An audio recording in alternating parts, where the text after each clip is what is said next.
السلام علیکم دوستو، ایک زمانہ تھا جب میں یہ سمجھتا تھا کہ میں اپنے اہداف کو مکمل کروں گا یا جو چاہتا ہوں وہ پالوں گا تو میں دنیا کے خوش ترین لوگوں میں ہوں گا۔ لیکن ظاہر ہے آدمی اپنا ہر ہدف پا سکتا ہے اور نہ ہر خواب کی تعبیر مل سکتی ہے۔ خاص طور بڑے اہداف بناتے ہوئے ڈر لگتا تھا کہ اگر میں انہیں حاصل نہ کر سکا تو خوش بھی نہیں رہ سکوں گا۔ چنانچہ میں بہت چھوٹے اور آسان اہداف بناتا تھا جن کا مجھے یقین ہوتا تھا کہ انہیں حاصل کر لوں گا۔ تو کیا میں وہ اہداف پا لیتا تھا؟ جی یقیناً، لیکن بات اتنی سی نہیں ہے۔ اس کا نتیجہ یہ نکلا کہ میری نمو رک گئی اور میں جہاں تھا وہیں ٹھہر گیا۔ یہ کہانی وشن لاکھیانی نے اپنی کتاب The Code of Extraordinary Mind میں اپنے بارے میں بتائی ہے۔ اس کتاب میں اس نے یہ طریقہ بتایا ہے کہ کیسے بڑے اہداف کے خوف کو کم کر کے انہیں حاصل کیا جا سکتا ہے، کیونکہ جب تک آپ کے اہداف بڑے بلکہ بہت بڑے نہیں ہوں گے اس وقت تک آپ کے لیے یہ ممکن نہیں ہوگا کہ آپ کچھ غیر معمولی کر سکیں۔ غیر معمولی نہ کرنے کا مطلب ہے کہ آپ کی زندگی غیر معمولی نہیں ہوگی۔ ویژن کا گول سیٹنگ میتھڈ 2 مراحل پر مشتمل ہے۔ پہلے فیز میں ایسے اہداف کا تعین جو آپ کے اندر خوشی کا احساس پیدا کر سکیں، یوں ان اہداف سے ناکامی کا خوف کم ہوگا۔ انہیں ویژن نے سیلف فیولڈ گولز کا نام دیا ہے۔ یہ سیلف فیولڈ گولز وہ چھوٹے چھوٹے کام ہیں جو ہم روزمرہ زندگی میں کرتے ہیں۔ یہ چھوٹے اہداف یا کام ہمارے کنٹرول میں ہوتے ہیں اور انہیں کرنا بہت آسان ہوتا ہے۔ ان چھوٹے چھوٹے کاموں کی تکمیل سے خوشی کا احساس ہوتا ہے۔ چونکہ ہمیں یہ اعتماد ہوتا ہے کہ ہم یہ کام کر سکتے ہیں اور کر بھی لیتے ہیں، تو ہمارے اندر بڑے اہداف طے کرنے اور ناکامی کا کچھ رسک لینے کی خواہش پیدا ہوتی ہے۔ اس میتھڈ کے دوسرے فیز میں 3 انتہائی اہم سوالات پوچھنے کے ہیں۔ ان سوالات کا کمال یہ ہے کہ ان کے جوابات سے آپ زندگی میں غیر معمولی نتائج حاصل کر سکتے ہیں۔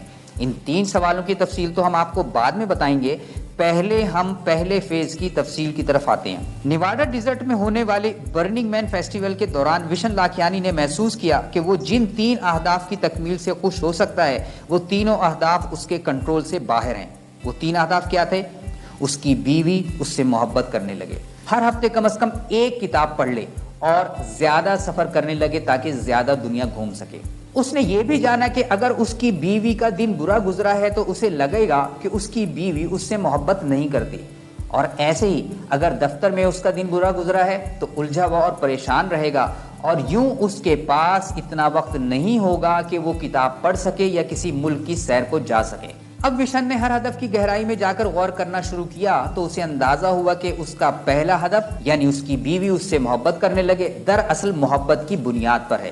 اس کا دوسرا ہدف ہر ہفتے کتاب پڑھنا تھا جس کا مقصد زیادہ سے زیادہ سیکھنا تھا، اور تیسرا ہدف یعنی ملکوں سفر کا مقصد انسانی تجربوں سے فائدہ اٹھانا تھا۔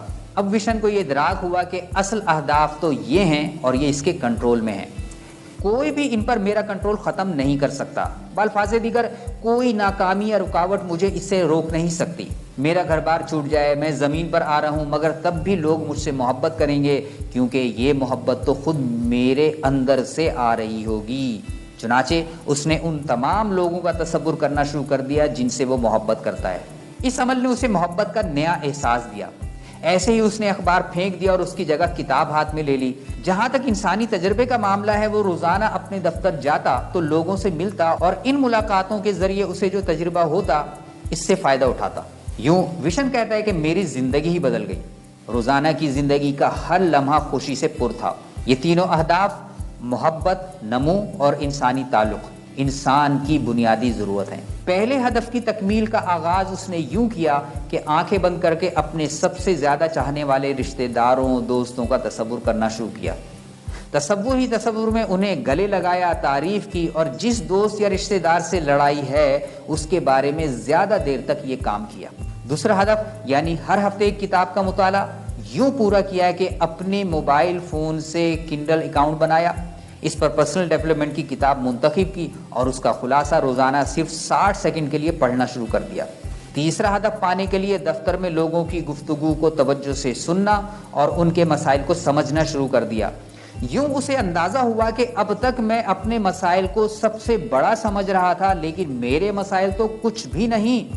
میرے مسائل و مشکلات سے کہیں زیادہ مسائل سے آج لوگ نبرد آزما ہیں۔ اپنے سیلف فیولڈ گولز کو مزید قوت پہنچانے کے لیے رات کو 10 سیکنڈ کی گہری سانس کی مشق بھی شروع کر دی۔ وہ لکھتا ہے کہ جب میں نے سانس کو اپنی مرضی سے لینا شروع کیا تو میرا یہ احساس اور یقین بڑھتا چلا گیا کہ میرے اہداف میرے کنٹرول میں ہیں۔ اس سے میرے اندر شکر گزاری اور خوشی کا احساس کئی گنا ہو گیا۔ اب ذرا یہ بتائیے کہ آپ کے اہداف کیا ہیں؟ ان اہداف میں سے کون کون سے اہداف آپ کے کنٹرول میں ہیں اور کون سے آپ کے کنٹرول سے باہر ہیں؟ آپ غور کریں گے تو آپ کو اندازہ ہوگا کہ آپ کے سیلف ہیلپ گولز جو آپ کے کنٹرول میں ہیں ان پر آپ کی توجہ نہیں ہوگی، مگر مہینوں برسوں سے آپ ان اہداف کی وجہ سے پریشان ہوں گے جو آپ کے کنٹرول میں نہیں ہیں۔ اس کے لیے ہمیں وشن لاکھیانی کے بتائے گئے طریقے کے دوسرے فیز میں جانا ہوگا، جہاں 3 سوال ہمارے منتظر ہیں۔ پہلا سوال، اگر وقت اور پیسہ میرا مسئلہ نہ ہو اور مجھے کوئی کام کرنے کے لیے کسی کی اجازت کی ضرورت بھی نہ ہو تو میں کیا کرنا چاہوں گا؟ دوسرا سوال، ان تجربات کو ساتھ جاری رکھنے کے لیے مجھے کیسے پروان چڑھنا ہوگا؟ تیسرا سوال، اپنے آپ میں بہتری کے بعد میں ان چیزوں کو دنیا کو کیسے واپس لوٹا سکتا ہوں؟